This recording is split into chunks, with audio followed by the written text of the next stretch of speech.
Hi, my name is Mark Bright, and this is a presentation for the final project of my ECE 5590 course.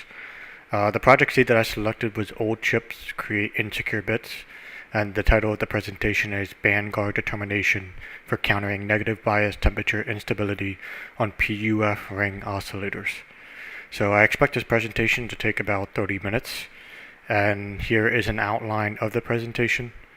I'll start off by describing the motivation for this work, and then I'll go into the background that you'll need to know in order to understand the design that I come up with, as well as the results and how to perform guard banding. So I'll talk about physically unclonable functions, or PUFs.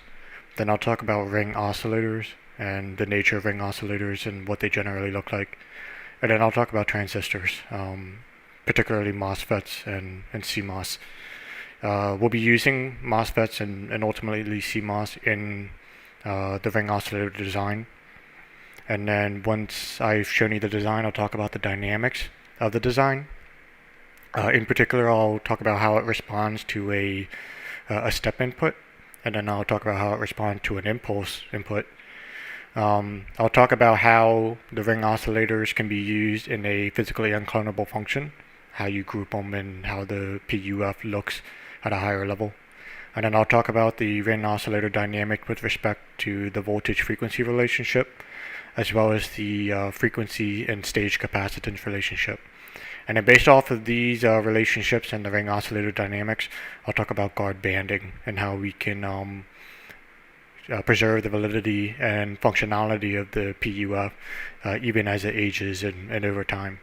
And then I'll leave you with the conclusions for what I've shown you and what I've discussed. So first off, the motivation for this work is that we ultimately would like a way to identify and authenticate any given instance of a hardware. So say you have a board A and you have a board B, and they're both designed and printed and built to the same exact schematic.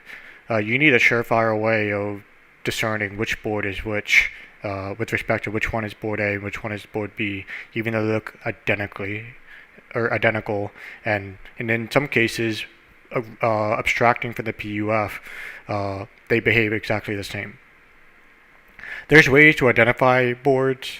We use something called hardware-based security primitives, and these are devices that allow us to cryptographically authenticate a board. So we have a trusted platform module. You may be familiar with this. It's common in a lot of desktop computers. Windows 11 in particular actually required a TPM. I'm not sure if they still do or if it's been dropped. But there's also special circuitry that serve as hardware-based security primitives, and that's what we will be covering in this presentation. And then it's also possible to use the behavior of dynamic random access memory for cryptographic function. And we won't be discussing that, but it is a possibility, and there's some interesting work on it. So despite having these hardware-based security primitives, which